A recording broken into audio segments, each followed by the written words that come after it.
Yeah, I haven't bought a second dock yet. You get a second dock, you put your docks in a row, I hate that. I hate that. I hate it, but I love it.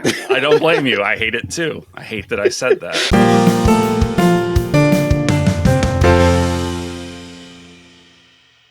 Hi there, and welcome to the JRPG Pursuit, a podcast for all things JRPGs. I'm Emily. I'm Branden. I'm Dallah. And today we are kicking it back and looking retro at all the games that are not really available on modern systems and games that we would love to have some sort of remake or remaster of some sort, just so that, we could play them on modern hardware and that new fans get to play them maybe for the first time. So I feel like there's a lot of JRPGs that have kind of, eluded this renaissance that we're having right now of all the remakes and remasters. And so we're just going to kind of provide some that we think have been overlooked. And really, companies should be like, okay, this is the next one that should get this treatment. Mm-hmm. Yeah. Like I would say, at least from the ones that I picked out, I'm hopeful that we'll get remasters of all of these. Some of them I think are more likely than others. But I like in my mind, I still bust out the old systems to play these games. Like they're that good. And I'm a person who loves convenience, right? I prioritize convenience over almost every other facet. But I still think it's worth it to inconvenience myself a little bit to play these games. So yeah, we've got a lot. Sometimes our wallet. And that's definitely our wallet. That almost goes without saying because these all cost a lot, except for one of them, which I received as a gift / loan that I haven't returned. It's a loan that I haven't returned, but it's been so long that I kind of consider it a gift. So it's a long overdue one. So it's a long overdue loan. So anyway, let's shall we dive in? Yeah. But maybe before we do, I just wanted to mention that we've greenlit a new tier for memberships. Yes, that's true. Live today, right now. And so what this tier will benefit for those who choose to join is basically you get to choose what game that will do a kind of analysis of probably some sort of known game. We'll have probably an option of 4. And you get to vote of what in-depth game we will talk about with all the spoilers. Yes, we'll do it. And this will be probably around quarterly. It was kind of our goal to do. Yeah. And in addition to that, we'll have monthly Q&As. So you could ask any sort of video or question, and we'll have a video for you for members for that extra kind of perk of that tier. Yes. Yeah. We're excited. Especially the spoiler cast sounds fun. Yeah. It gives us a reason to play games that you guys vote on. Maybe we haven't played or we've been needing an excuse to play or replay. And also, generally we obviously avoid spoilers. It would just be nice to be able to talk in depth about certain games, right? Yeah. Not have to worry about it. It's clearly marked. No censoring. Spoiler cast. Just talk about it, and we're all on the same page, and we're all, So I'm looking forward to that for sure. Yeah. And to be clear, the spoiler cast or the analysis will be available for everyone. We just will have us members get to kind of choose which game we will kind of direct our focus on for that quarter. Yeah. The Q&A will be exclusive to the members, but the spoiler cast for everybody. Everyone. So more content. Look out for it. Yay. Exactly. But let's get started. And I know we're going to be talking about retro, and some people might be hurt because some of these systems might not feel like they're retro, but they're retro. Ooh, sorry to say. Everything is everyone is substitute old now. Vintage. Yeah. If it makes you feel better, they're vintage. They're vintage. Technically, they're vintage. We're like retro. We're like fine cheese and wine. We get better with age. And stinkier. Okay. So at least I'm not antique. At least they're not antiques. We have not crossed the century not or yet, the 100 years 100-year thing mark. quite yet. No. For video games. Well, let's hope not. But who wants to go first with their pick? Because I think just also to be clear for the audience, some of these maybe you could get them digitally somewhere, but we think also a remake or a remaster would have the benefit of making them more not just accessible for access wise, but more playable maybe for modern players as kind of an additional kind of caveat some of these choices. But I think primarily the ones we'll be picking right now are just not very available, not very abundant, or very expensive. So that's why we think they should be probably next in line for the remake and remaster treatment. Exactly. And for next in line, I guess I could go first because I have a lot. I'll just do one right now, and we'll see, how we feel. I don't know how many you guys have, but where it takes us. I went a little crazy this morning. Anyway, so my first pick is here, Tales of Destiny 2, and this is, to be clear, especially for those that are listening and not watching, Tales of Destiny 2 is a game that came out in Japan as a sequel to Tales of Destiny. This is not that game. This is Tales of Eternia in like every other region, but they thought, hey, we'll call it Tales of Destiny 2 in America to trick the dumb Americans into thinking it's a sequel. And so Tales of Destiny 2 is PlayStation 1. And it is the game that solidified the Tales of series for me.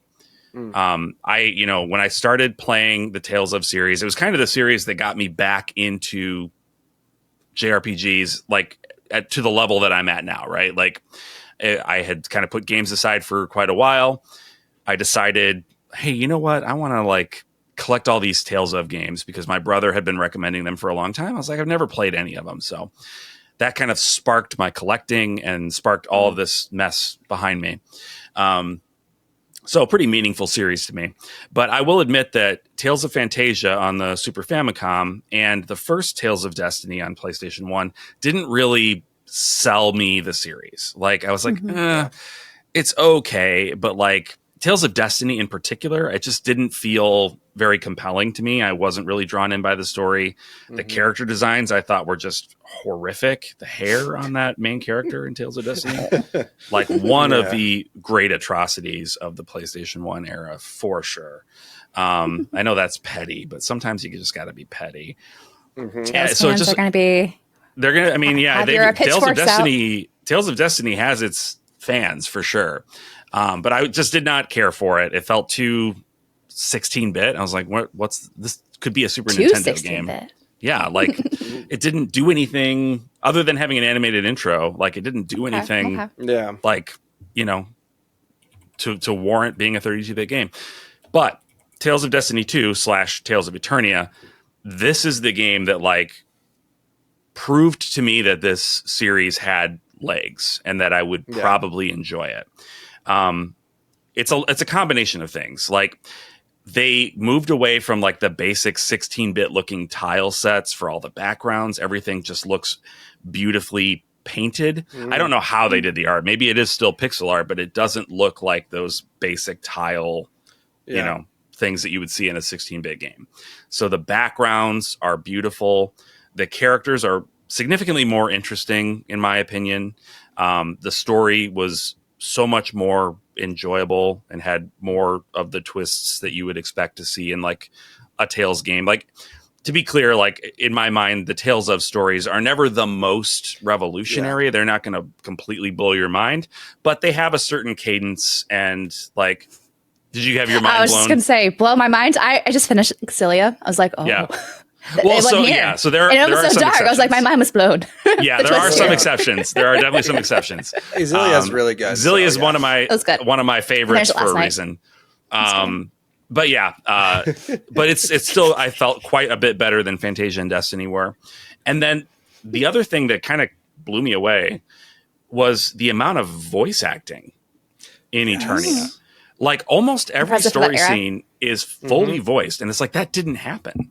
No. Like you would maybe get a few lines here and there in games at that time, but like it wasn't really until the PS2 that we started to see largely voice acted scripts. But Destiny 2 Eternia did it back on the PlayStation 1. I'm like, how did they do that? That's crazy to me. Yeah, that's wild.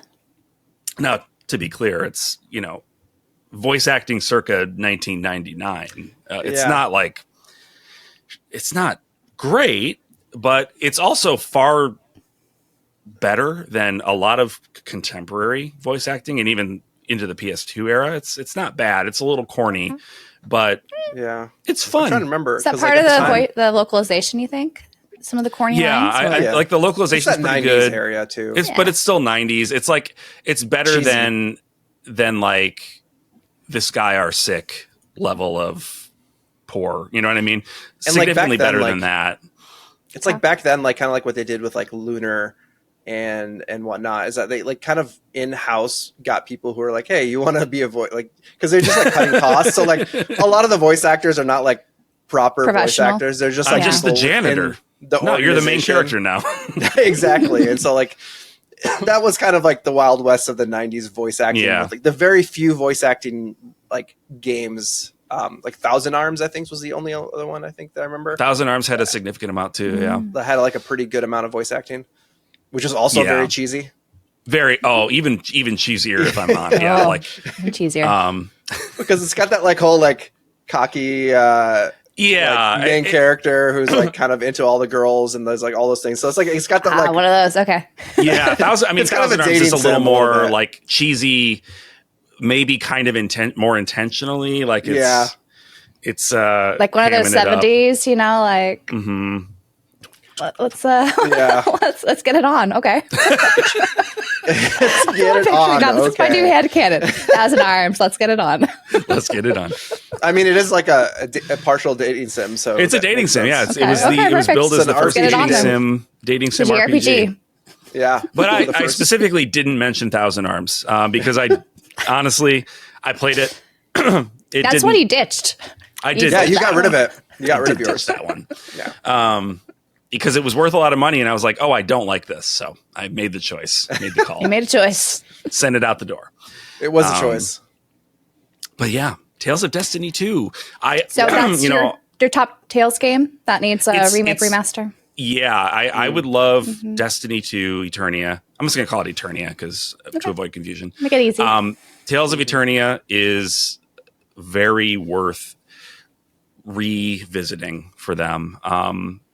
It's not likely. I know that they're just kind of focusing on the 3D ones from Symphonia onward, but I think I think they're focusing on like the low hanging fruit. I think right now. Like, I know there's been a lot of uproar about, Berseria getting a remaster, that it doesn't need a remaster. I think it comes down to access, and it was just easy to farm that out, in time for their 30th anniversary to pump them out. Correct me if I'm wrong about this, but I had seen somebody had posted, I think it was David Vincent. He posted that. Had posted about like that the remaster project ends in 2026. So anything that they don't get done before then is just like not happening. Is that your understanding, or?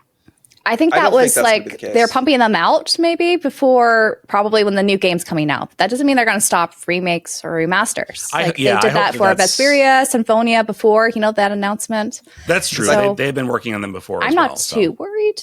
Because I think of it as like maybe their idea is that 2026 was the year of the remasters. And so like that's their focus of like what they're going to be coming out with. Yeah, so they're just going to, forward. We got 2 this year. We got Grace's F and Exilia. Yeah. And they already announced they're going to do Exilia 2 and now Berseria probably for next year. Maybe they'll squeeze in another one. Right now, they're thinking Abyss. Yeah. Based off of some, new art, key art, and museum merch. Because like at the same time, like they have like I was talking about it online, is that they have multiple dev teams probably, and the amount of time it takes, and they're also farming. And they farm out these remasters. It's not in house. it could be a situation where like maybe the harder ones might be in house, where like when they're completely remaking, because like they might just if they're doing extensive work. Yeah. Have you seen the Japanese article? Like they did an interview saying it will take more time to do these older games and do them justice and do them right. So exactly. So like they didn't say they're not going to do it. They're just saying it takes more time. So it's not happening right now. Like they're probably working on something, but it's just like it's going to take a while for them to get it right and like be enough to show it off yet. And hopefully in the meantime, they're just like, hey, here's all these like other things that you could probably like. But can we just take a minute and appreciate like a company taking their back catalog of games and being like, we're going to give them we're going to remaster and put them out so that you can play them on modern. Like that's great. Companies don't do that very often. Huge respect. I mean, granted, I wish they felt the same way for things like Xenosaga and Dot Hack. I mean, but are we going to get into Xenosaga? We'll talk. Yeah, I guess we'll get into Xenosaga. We can transition to Xenosaga. Let's go to Xenosaga. Take it away. We're on that. Yes. On that note. My pick are all the. Let me see. They're not in The order. trilogy. The trilogy. Also, would you include the DS game? Because there are was there a mobile game or something? There was some Yes, like Pied There was Piper. a Pied Piper, the mobile game. It And was then only there's in like Japan, but there's another thing that came out too. It's like it was not. I think it was like a mobile game or something. It was like another thing that was like a little. was this story. something just recently fan translated? Pied That was Piper Pied Piper. That was Yes. Pied Piper. Okay. So that takes place in between. Was it 1 and 2? Was it 1 and 2 or Was 2 it and 2? 3? Was it 2 and 3? I think 2 and 3 actually. Yeah. 3 You're is right. the one that opens where like a bunch of time has passed Oh, and you have yeah. to read the encyclopedia to find out what Oh happened. man. Yeah. Oh, man. Yeah, 2 and 3. So I think like for myself, like this, especially with like the popularity of the Xenoblade series at this point, we've got a lot more new fans to Xeno. Like in general, a lot of people who haven't played Xenogears or Xenosaga. I feel the same way towards Xenogears in this perspective, but I feel we talk about that a lot. So represent. Yeah, he's representing already. So exactly. But with this one, I feel like it wouldn't be that hard of an ask to do this, since Monolith is already working with Bandai Namco, and Nintendo works with Bandai Namco with a lot of different things. And then they were credited and feature redeemed. Exactly. Like they've already like bought license to use Xenosaga like material in Xenoblade. So for me, I think this would be like a perfect pick to get people hyped again. And it also, like, if you've played Xenoblade 3 and Future Redeemed, there's like some interesting ties that like knowing what happens in Xenosaga would be beneficial for whatever the next step of the Xeno series is in general. As well as, honestly, like for 2 especially, I think is where we need to really look into how they can remake or reimagine how these games go, because I feel like it wouldn't be a straight 1-to-1 remaster. It can't be, because Takahashi-san, who is a perfectionist and loves his things and loves his IP, this game he was knocked off of. Like he was kicked out of the project, and he left the project through a little bit of bad blood at the time through the development, and so like he didn't have a say in a lot of what they did with Xenosaga 2. Yeah. So it ended up being like, especially from a combat perspective, like grueling combat for a lot of people. Like I remember, like how long it would take to finish one battle. Maybe sometimes it'd go upwards of 20 to 30 minutes, and then you'd be in these dungeons that were massive with lots of enemies. So like going through a dungeon could take you like 4 to 5 hours depending on it, and it would just burn you out. So like these are the things that I think like quality of life and or changing up what how 2 was done, and how maybe bridging Pied Piper into the mix and really kind of making a cohesive story, which I think would be necessary. Yeah. Because they're really great games, and 3 like is an incredible, like for what they did with 3 after 2, like and tied it all together and kind of ended it. Incredible. But would love to see like Takahashi-san kind of revisit this now that he's kind of like found his stride in development styles and like knows kind of how to not, how to make things easy for people to take in terms of his story. And how he kind of portrays it, and how he like sets up the gameplay and stuff like the loops and things that he's into now. I think he's kind of figured it out with Nintendo. Yeah, that was kind of my big question about Xenosaga is would we want it to be a remaster with quality of life improvements, or would we prefer he just go back and like recreate the first 3 episodes of Xenosaga to his original vision? Because like personally, I feel like, I know the story of Xenosaga 2 was at least following his outline for the most part. So I don't think it deviated too much. But, the plan was originally for twice as many games to tell the story. And that was cut in half. And, the whole development woes with 2 and some of the discrepancies between the 3 games, like the character designs changed in every game. It's like, why? The characters look so different every game. Why would you do that? Like, that's so crazy. I know. It's so frustrating. I feel like 3 had the best designs that kind of mixed 1 and 2 together and came out with like, 1 was very anime, 2 tried to go realistic in a like really off-putting way. Yeah. And then 3 combined those. So you get anime, but not too anime. Exactly. And I think that worked out well for that game. For a PS2 but I would like game, to see, it looked beautiful. It did, yeah, absolutely. I would like to see the games kind of unified in terms of design and style, not necessarily mechanics. I'm okay if they want to like change up the combat between the 3 games. Yeah, that's fine. You have the eggs in Xenosaga 1. Do you have them in 2? I'm trying to remember. 2 eggs. Man, it's been so long since Oh, AGWS. so They're like the eggs. They're the mechs, yeah. I think you still have them. They're just not as like used. I think emphasized, in yeah. 2. And then in 3, there's and then quite a lot of back. Yeah, quite a lot in 3. But yeah, So I think that like I would love to see a heavier artistic hand on it than just a remaster. Honestly, like because I don't.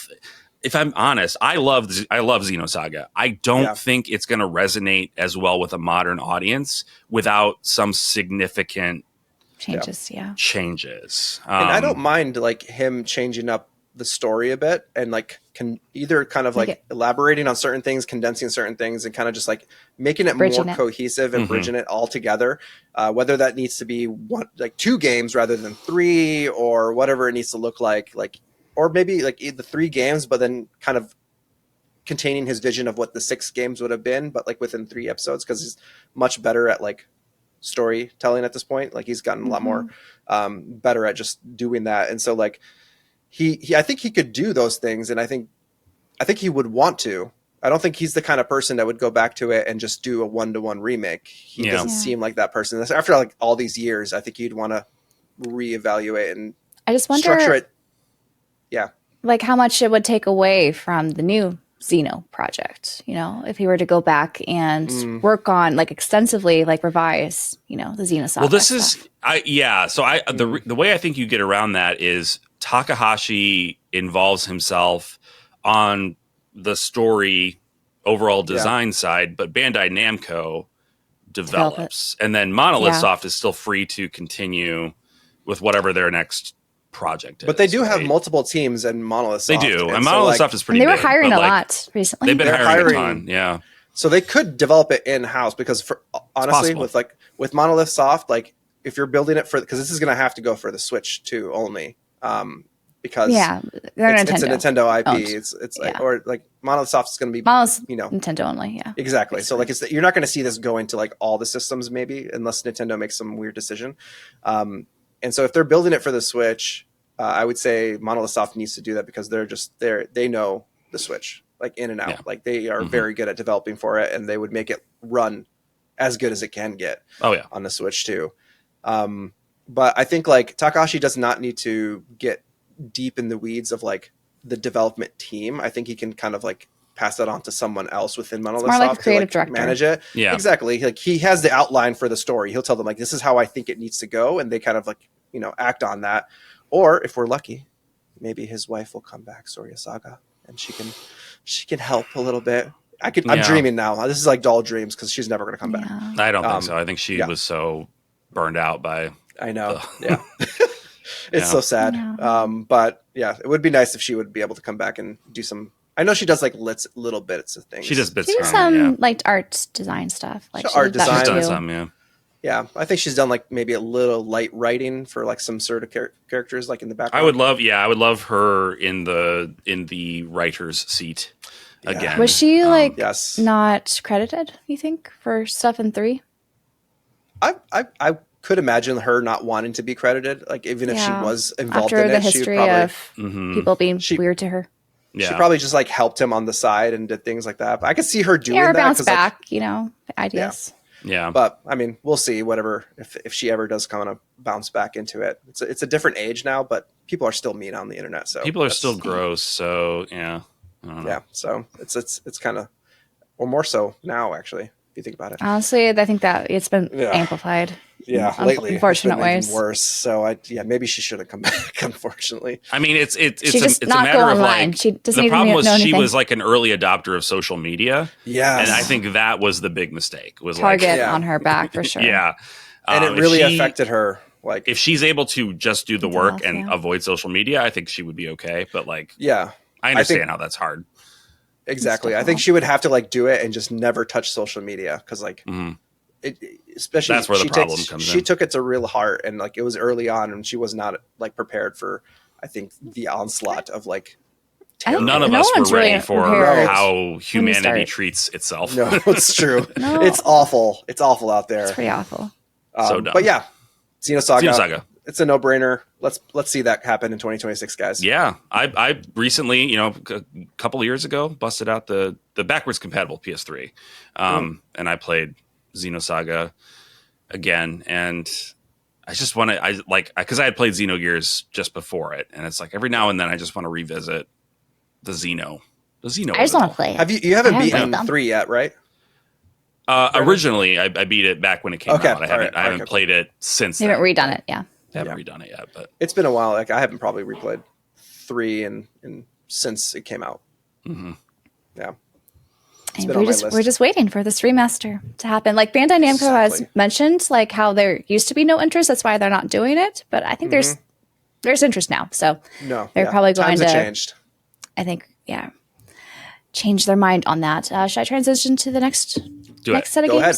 Do it. So on the 3DS, we had a lot of amazing JRPGs, but I think one that's like an obvious, like, why is this nowhere else? Why is this not available anywhere else? Is the SMT mainline games. So I have 4 here. Yes. Another favorite of mine is the Devil Survivor Overclocked.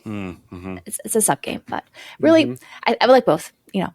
More accessible everywhere, but they really need to have SMT IV. Like, it's a wonderful game. I thought it was just so atmospherically, like, so cool, on the 3DS, and to see it maybe enhanced in some sort of visual upgrade, I think on, home consoles and maybe PC would be really cool. Like, I don't know if Atlas will, have as many of their resources allocated to this compared to like what they're doing with the, remakes for the Persona games. But I feel like enough fans would be, into this. That I think it's feasible, right? Oh yeah, I think it deserves it.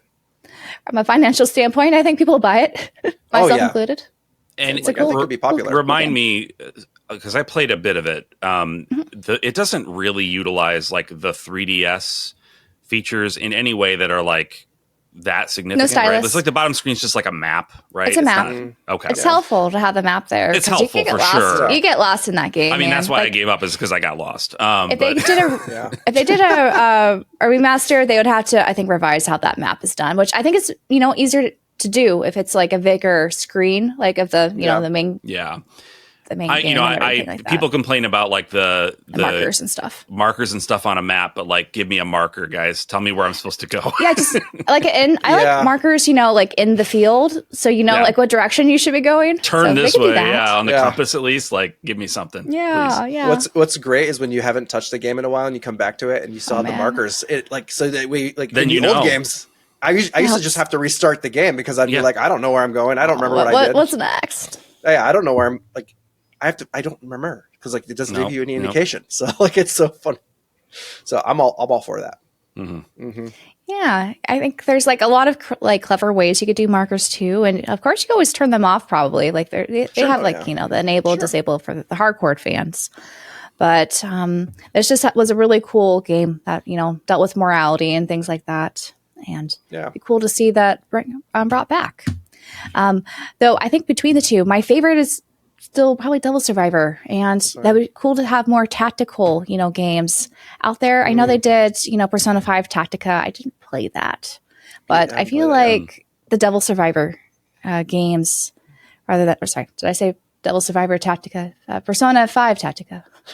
Oh man, I think you said Persona. Did I? Okay, well, didn't register. It was early for me, so apologies if I'm saying weird things. But it's early. Yeah, this game was so cool because there's different routes you could do and different stories that unfold, and just they don't make games like this anymore. I want to see more games like this. Yeah, I've never played that one, so I would love to see like them like remaster, remake, whatever it is, so that way I would play it. Especially honestly, if it was on the port. Switch too. I think a port would be great. An HD port. Yeah, I would love and the to. sequel too. It's great. I realize this is a very boomer coded episode. They don't make games like this anymore. It's No. true. It's true. I mean, we every know, now old man you know yells at cloud. a stopped clock is right twice a day. Every now and then the boomers are correct. Okay. Yeah. They don't make games like this anymore. It's a fact. Like this was originally on the DS, and they brought it over to the 3DS with some enhancements and things like that. But I love, the character design. This is the same, character artist as the Digimon story games. So it'd be cool to bring that back. That's cool. And for a new audience who didn't play a lot of JRPGs on the handheld games, they're missing out. They're missing out. Yeah, and the love for tactics games lately, like even more so than like at the time. Like that's true. I think it would do really well. I think there's like a lot more. Like since the resurgence of tactics games, like I think this is the time when the proverbial iron has been hottest. So strike. I think so. Like the PSP DS era, they had so many great tactical games, and now we're kind of coming back to that era of maybe because of how many portable games we having, like portable systems, like with the Switch, the PlayStation Portal, all the handheld PCs. Steam like Deck tactics games are perfect for that. Yeah, I agree. It's true. I think one of the big barriers to entry for someone like me, who was like primarily a home console person, I had all the handheld consoles, but like I didn't play as much on them or as long. Like nowadays, right? It's like everybody has 100% flexibility in terms of how they want to play a game. There's literally no console that, there's no console where you have to to be on the TV or you have to be on handheld. You can choose even on your PC. So, well, if you bought the accessory or whatever to have that, but yes, do you have that option? You do have that option now. So yes. There's I could probably name like at least 15 different tactics games that would be so cool to bring back. Like Pokemon Conquest was one. There's some Fire Emblem games, of course. They need to bring back. Yeah, I never played Pokemon Conquest. It would be kind of cool to play a tactical Pokemon game. I actually never thought. It's good. I never played it either. I never did. I did play Diddy's Conquest, but that's different. I think that's a different one. Different video game. It's a slightly different. I want to point out how long it was for me to realize that the title of the game wasn't Diddy's Conquest. It was Diddy's Kong Quest. Yeah. A long time. I thought it was, I didn't know. Look, I'm sorry. Okay. There's a space. I didn't know either. There's a space. Revelations here. It's okay, guys. It's okay. It's okay. Revelations in this episode. Save space. I want to, boy, come on. Keep it together, Branden. I want to bring up, since we're on SMT, talk about some Digital Devil Saga, because boy howdy, these are incredible. Like, if there's one criticism that I would have about SMT as a series, other than Game Too Hard, which is true. Hey, they got easy mode. Yeah, they have easy mode now. But it's that they don't have as rich of a narrative or as many like characters, right? It's typically a silent protag and a bunch of demons. That's your party. This one. Oh, I know. I love that one. Great characters. But one thing that SMT Digital Devil Saga did was it basically took the vibes of SMT III Nocturne and put a bunch of interesting characters and a cool story around it, right? So you have basically the same gameplay system as a traditional SMT game, except you're not, doing the demon capture. You are these characters that can turn into demons, right? So, and the plot, I don't want to give anything away. Like to talk about the second game is to give away the premise of the first game. So I won't talk about the second game, but it's a duology. Like they go back to back. Like they are basically one game, one story, split into two. And it's like, it is exactly what I wanted. Like I loved SMT 3. Don't misunderstand me. Like I thought SMT 3 Nocturne on the PS2, like I played it before the remaster came out. So I just played it on the PS2 and it was like, just astonishing. Like, how is this game a PlayStation 2 game? Like, it looks so beautiful. It sounds really good. Like, the vibes were just literally off the charts. Just incredible. Yeah. but yeah, it didn't really have a super strong narrative. Like it's a little more ephemeral and Yeah. weird. But SMT Digital Devil Saga is like all of that from SMT III plus the good stuff that I like. So it's crazy that I'm not saying I'm upset that we got Raido remastered. That's great. Yeah. That's great. Yeah. But it's Rather at half, I surprising to think. me that they didn't go here first. This seems like the more obvious, like, thing to bring to us. And now I'm relatively confident that they are probably going to do it. And Raido 2. And Raido 2. Assuming that Raido did okay. I don't know the sales figures, but I want to say it got overlooked, which is kind of sad because I feel like it was when it came out, at a good opportunity when not a lot of JRPGs were, releasing. Yeah, I wonder how much effort they put into it. Like, hopefully, it wasn't a loss for them, but no, they did. like I think substantial engine... changes to it. There were some bigger changes. Yeah, it wasn't just a straight remaster. But anyway. But their engine, like it's in-house, like their in-house engine that like True. is not like very expensive, I think, to develop for at this point. It's already a cost that they've accounted for. Exactly. So like maybe it's fine. SMT DDS though, that's where it's at. It's very good. I want to, because it's not cheap, so it'd be nice. It's also not the cheapest. Yeah. It has. I think it has come down from when I bought it. Okay. So you are better able to get it now than maybe a year or 2 years. When did I get it? I guess it was 3 years ago. But still, it would be great to have them in a dual pack on PS5. That would be nice. Steam, nice. Switch, etc. So. Yep. All right. I guess I can jump back in. Dive in, Dallah. I'm gonna make this. I'm gonna be talking about Bandai Namco a lot, apparently. We're talking about Atlas and I think of Bandai Namco a lot. Yeah, we're really I got some hyping Atlas ones still on that. But the next one is something that is still stuck on the Xbox 360 and the PS3, so you can't play that, and that is Eternal Sonata. Eternal the Sonata. Reflection Out. Yes, which I don't know how many people played this. It's really good. It is very good. Yeah, it's like you might not think so, and I remember seeing it in stores when it came out and being like, "What? Yeah, Chopin? Because like what? Because like music. Because when you look at this, like look how I know for those who are not watching the video, but like it's so colorful and so like so vibrant and like so like it looks happy. But what is happening here is you are in the mind of Frédéric Chopin as he is dying. So it's a little he is dark. and this is all happening in his mind. So like he's in this coma, and like it's such an interesting concept for a game in general. Like I don't think I've ever seen a game that really took this angle. So like that in itself is interesting. And the battle system one of the is most fun. unique plot premises for sure. Yeah. The characters are all great. The battle system, I don't think they really need to do a lot to change it. It's very much. It's kind of one of a kind port. as far as.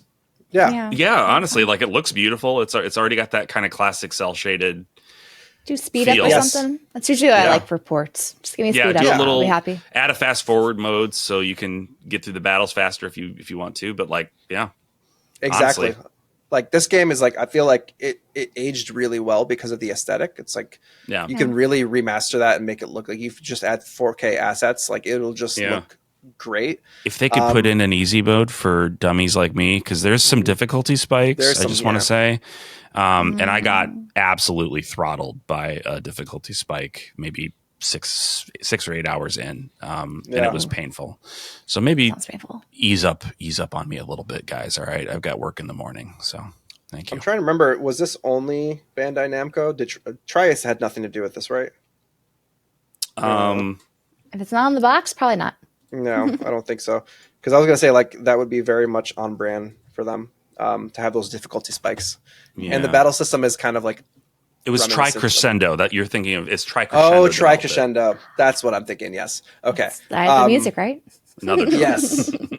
Crescendo. But yeah, it does have those like kind of Star Ocean styled like difficulty spikes of the era where like you'll just be like, oh, this is fine. It's easy. And then all of a sudden you just like get destroyed and you have to grind for a while or whatnot. Sorry, interesting piece of trivia before we move on from Tri Crescendo. Oh, They were created as a studio that did the sound for Tri-Ace, hence Tri Crescendo. Oh, I see. okay. Yeah. So there is some sort of tie-in. So I was I think a little it fits somewhere. the theme, no? Yeah, exactly. Japan. Yeah, so they must have been really passionate about the music they made. So they were just like, we want to make a game that really dives into, and because the soundtrack for this game is incredible too, because you have like Chopin's music, but like kind of done A twist on it, right? A twist on it. You have extra extra things that they're adding to this, but it's like really nice classical themed game, and so love it. I'm sorry, I'm just looking at like the other games that the studio developed. Like they've done a lot of the Tales of games. Symphonia, this is Star Ocean, Zestiria, Berseria, Arise. They did the most recent one. So they have a really good pedigree. We'll say that. They co-developed Baiten Kaitos with Monolith. Origins with Monolith. So like they've done a lot. They've been around the block. Yeah. Fragile Dreams on the Wii, which is like a really, no one talks about that enough. Very moody, cool game. Oh, they also did the Blue Dragon Awakened Shadow for the DS with Mistwalker. Mm-hmm. So they've done they have like a huge pedigree. Mm-hmm. Gran Turismo 7? What? How random. It might just be that they did audio for some of these. No, they co-developed. They co-developed, huh? Oh, it does say co-developed.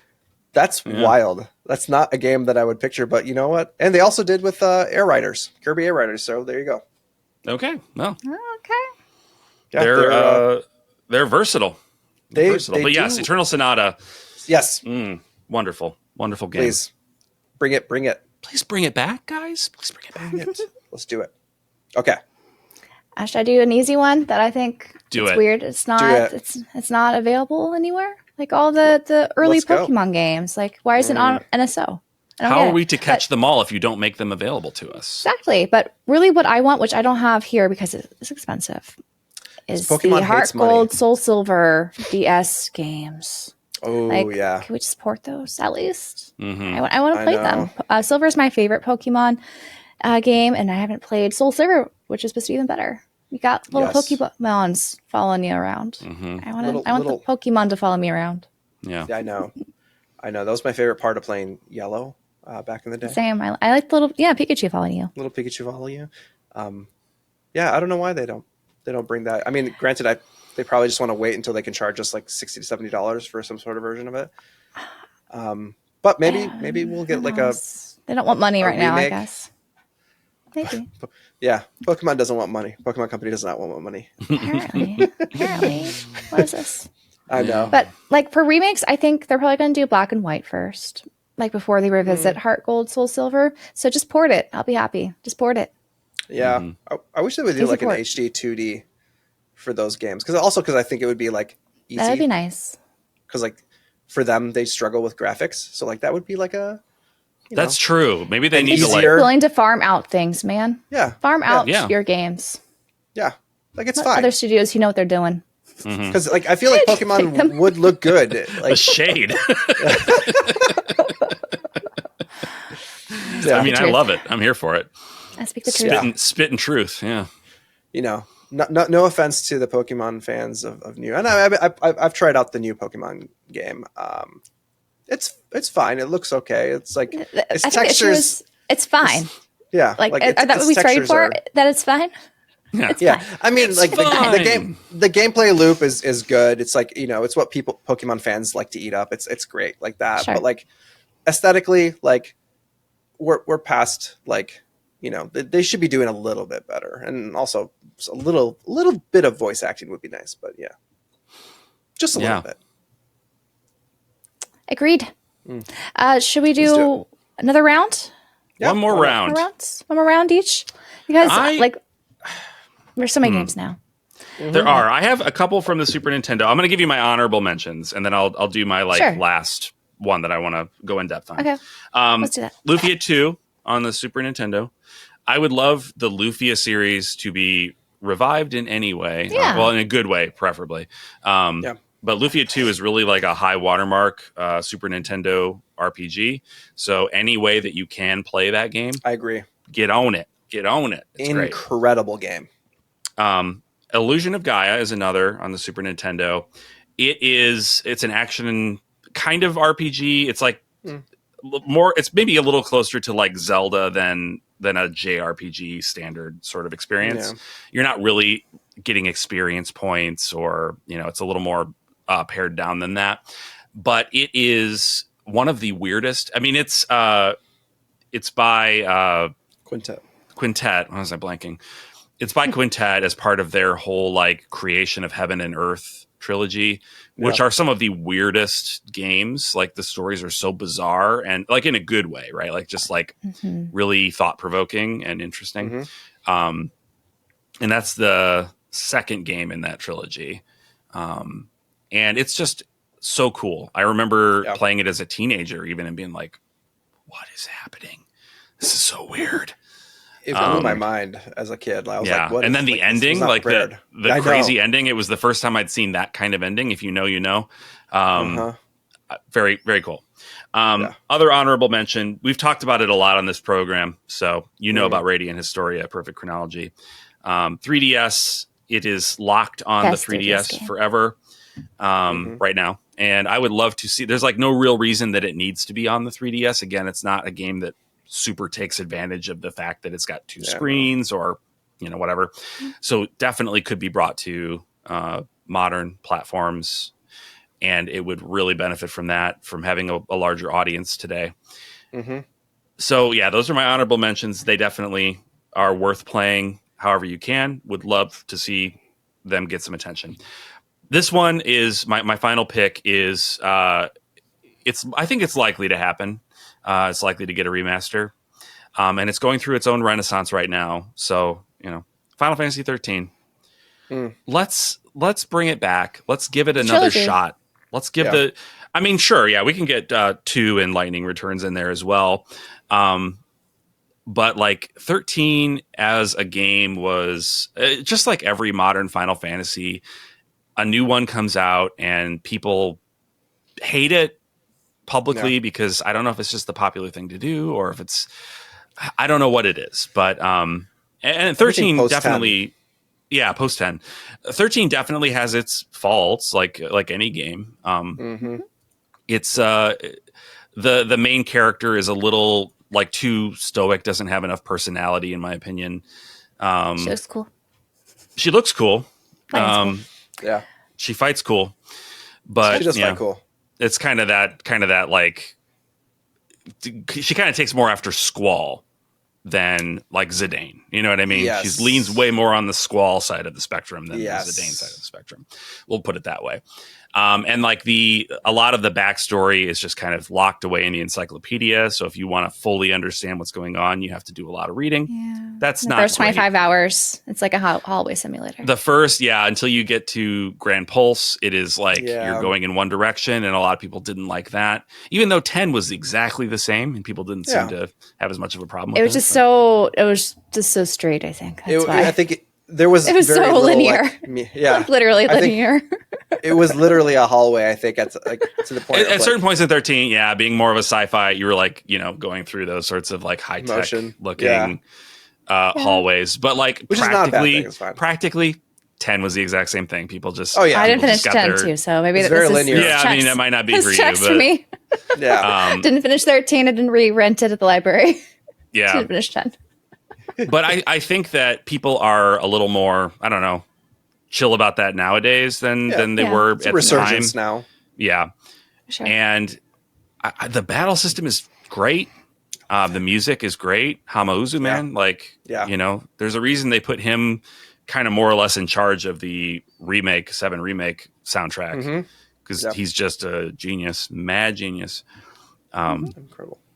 Yeah, I would personally like to see 13 get maybe even a little more than the remaster treatment. I would like to see maybe a little bit more of a reimagining treatment like Dragon Quest VII.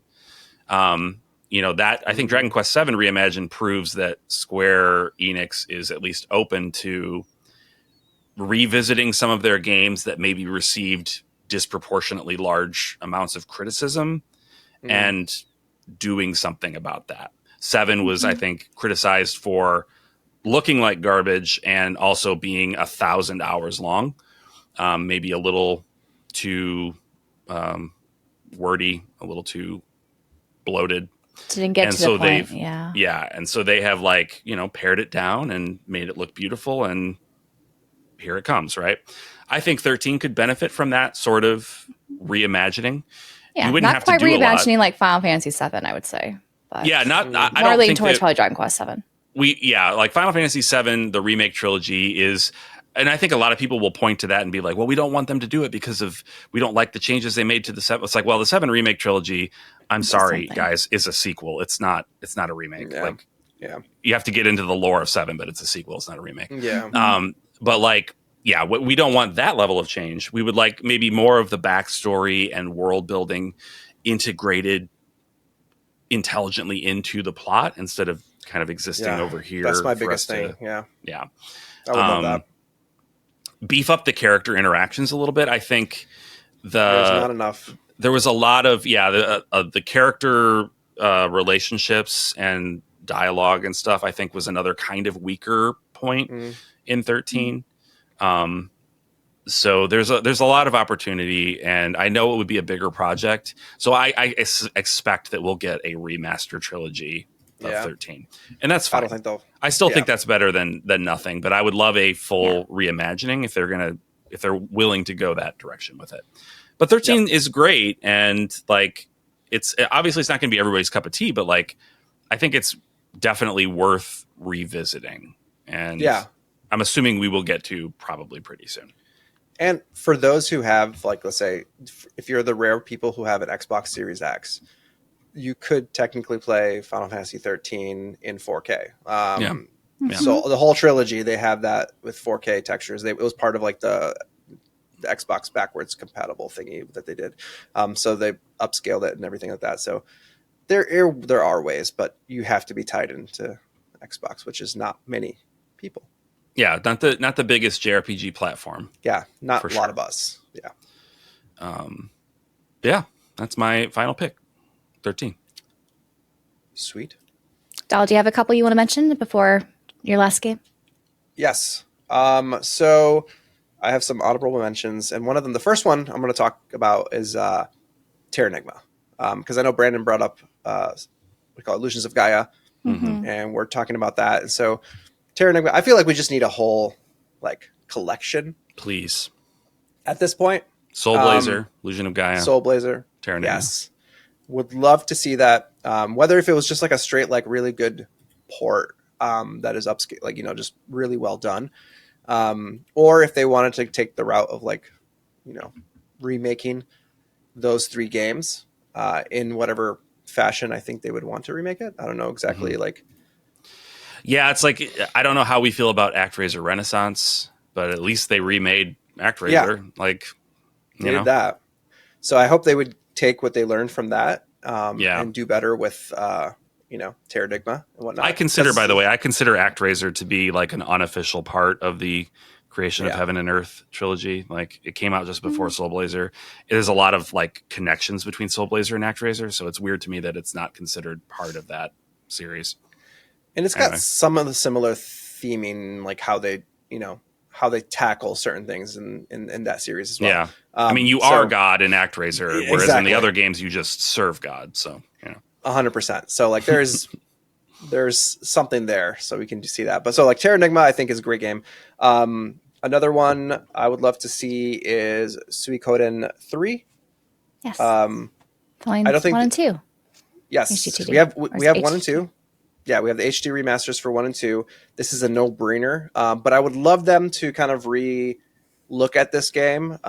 It needs a lot of quality of life improvements, I think, in terms of just making certain bits a little easier, or just kind of fixing some of because the battle system is not bad, and stuff like that. Yeah, it just needs a little bit of love to make it more of a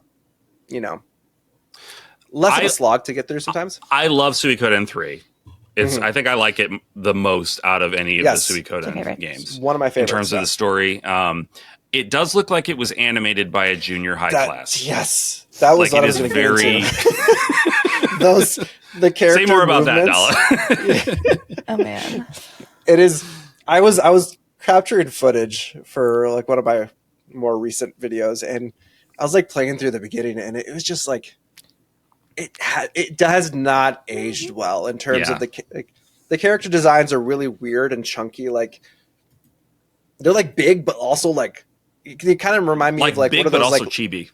Yeah, like you know those Legos that like those that what's that other brand of Legos that have those characters that kind of Duplo, kind of like they're kind of very boxy looking and like chunky, kind of like squished in. So like it's really weird. So like I wish they would kind of reestablish like these characters because like in the art they look incredible. Like the artwork and like the character designs are really cool. So like if they were to do really nice models and then also fix the wonky like movement because everyone moves at like the most like stale like it's so awkward. It looks like very early 3D like modeling and things like that. So like it's just not a good look. And so the game itself, the story itself is so strong, so good.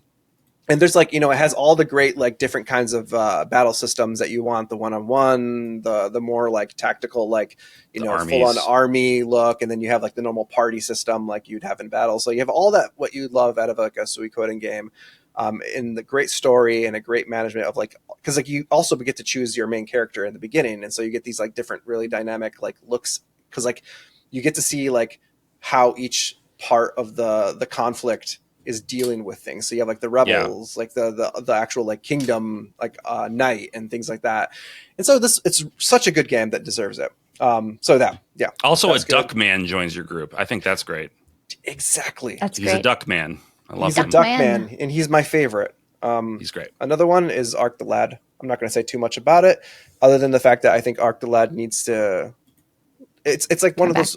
It needs to come back. It's kind of got like a tactical style battle system. This was kind of like This kind of reminds me of Trails in a way of like how you position your characters, and they have like the certain. They can like attack in a certain range. Yeah, it's like a turn-based tactics. So like you're on the map and you're just moving like all around, but your attacks hit in certain ways. And you're specifically talking about Twilight of the Spirits, by the way. I just want to Twilight of the Spirits. Sorry, the PS2 version. Yeah, the good one. There's the second. The good one. There's a bad one on PS2 as well, but the good. Yeah. But what I really want to talk about, and we're going to get back into the Xbox world. Lost Odyssey. Yeah. And I know that you could play it on the Xbox Series X, kind of like how Final Fantasy 13 is the same way. If you have an Xbox, but for us JRPG players, not many people have that. A lot of us don't. And nope, I don't. Was it recently on Twitter? Was it the guy from Expedition 33 was talking about how like everyone needs to play it. So there's like a resurgence of people all of a sudden going like, oh man, yes, this game is incredible. Like you should play it. And it is incredible because like it truly does feel like this is where Final Fantasy 13 would have gone. Was it 13? Would have gone. Yeah. If Sakaguchi didn't leave Square Enix at the time. Because it does play and feel like a Final Fantasy game. Like it feels like the next iteration. You play this immortal who is going through this conflict, and he's a lot of baggage from being immortal. And it's cool because like the interesting thing about this game is that it also has these like 100 journal entries that you find as you get through it. And it's like little snippets of his life throughout his like immortality.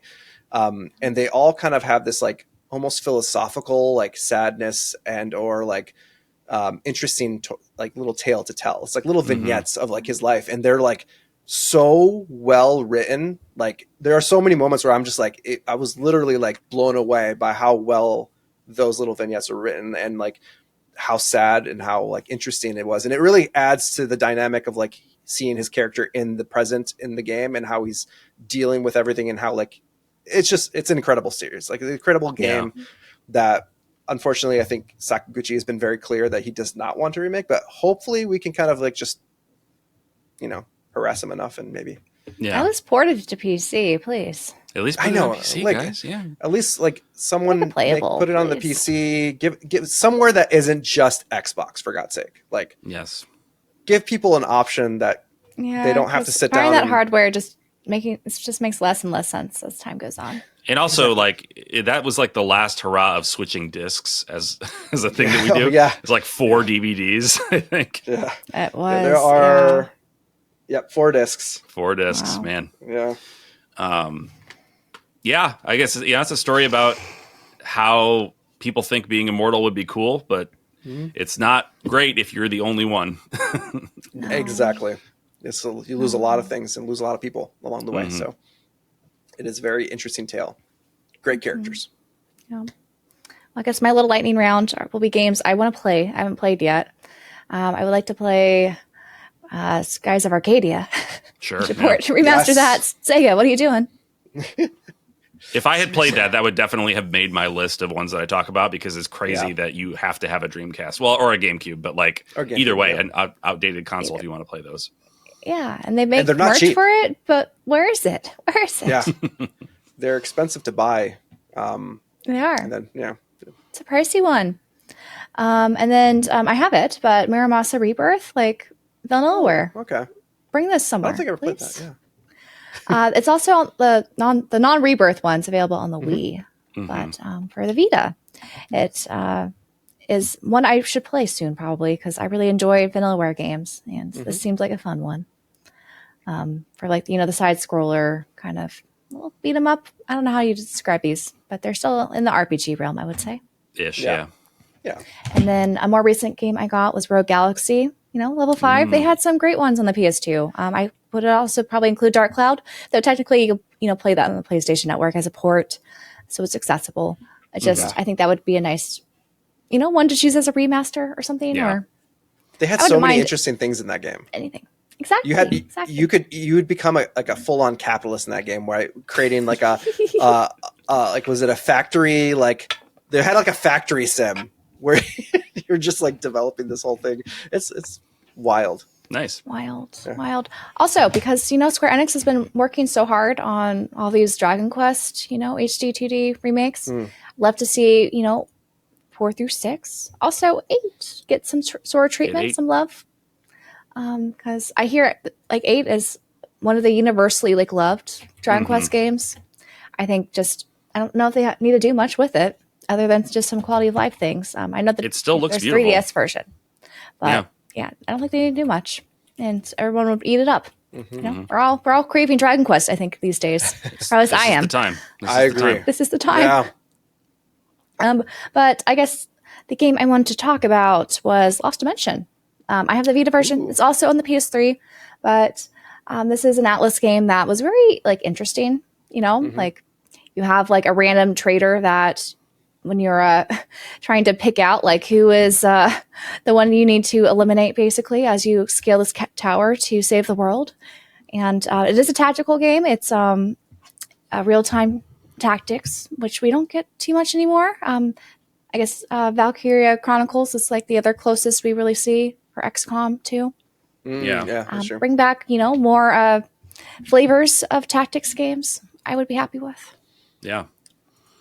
You Yeah, guys Lost get to play Dimension is Lost one that I Dimension? have been meaning to Yeah, I've never played that. play. I have it. It's sitting on the shelf. It's very but it's such interesting. an interesting concept. Yeah. Yeah. I would say the ending's a little disappointing if you don't I think you basically had to play this twice to get the true ending. I didn't actually do that. I just looked it up online. Watch it on YouTube. It's not worth the amount of time it takes to actually get the true ending. So if they were to bring it back, make that a little bit more streamlined, I would appreciate that. Yeah. But yeah, it was really cool. And the characters were zany and weird. And just the gameplay was fun. And, it's kind of a sci-fi sort of twist. We need more of those. I guess another one I could have shout out when we were talking about Sega was, the Phantasy Star games. I think they need to bring that back. Oh, yeah. Why did I think In some about that form. too? The Shining original- Force too? Yeah. Shining Force and Phantasy Star. I would love them to do remakes of 1, 2, 3, and 4. Shining Force and Phantasy Star, Yeah. single-handedly, the two of them together, upheld the Sega Genesis for RPG fans. And they did a good, they were good enough to do that. They were very good. I'd love to see more of those.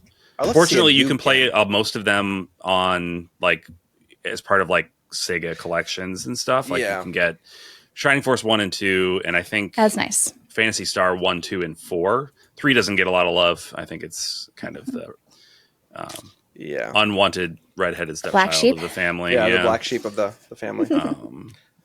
But I think more than just like, easy ports, I think it'd be nice to have like some quality of life things. Like I really loved what they did, with the Lunar games they earlier this year. Yeah. Like all those quality of life and like speed up things and honestly, even if they did like what they did with the Sega Ages version of Phantasy Star 1, like if they would do a Sega Ages for 2, 3, and 4, that was like huge. Like the way they added the map, like the auto drawing map on for Phantasy Star, like that was huge. The Sega Ages version of Phantasy Star in that game. Mm-hmm. Yeah, that is like that's the one to play. That's that the is one like for sure. That is the way to play it. Like it is perfect. I wish they would have done 2, 3, and 4 for that. Yeah. Where's that available? On the Switch. It's on the Switch. It is okay. It's a digital It's a digital thing. Oh, so it wasn't in that Sega Genesis collection. No, it's like one of that's a their. pity.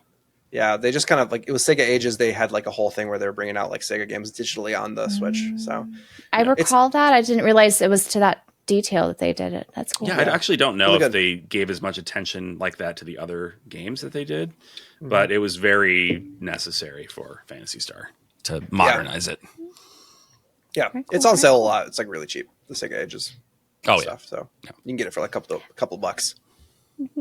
Nice. Well, I feel like we talked about a lot of games here. And honestly, there are so many more games we could have chosen. I'd love to hear what you guys' picks in the audience of what games you think really deserve some sort of remake, remaster, and why. Down there. Whether it's an accessibility kind of issue or you just think it requires some sort of, quality of life enhancements to make it playable for modern players today. Yeah. But I guess to wrap it up today, we want to thank all of our channel members for your support. You guys are awesome. Thank you. Thank you. We enjoy hanging out on Discord and all that with y'all. Yeah.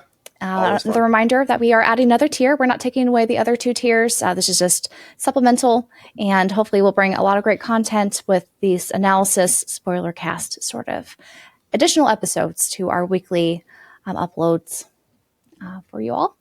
Yeah. Any last words, guys? That sounds so dire. Oh boy, sorry. I wasn't. What would you like on your tombstone? Think about this. Pepperoni and cheese. That's the right answer. The right answer. That's how old we are, guys. That's how old we are. Thanks everybody for watching, for listening, and for supporting the show. You are all incredible. Thank you. Thank you. Take care. All right. Everyone. Well, you guys all take care and good night. Bye. Bye.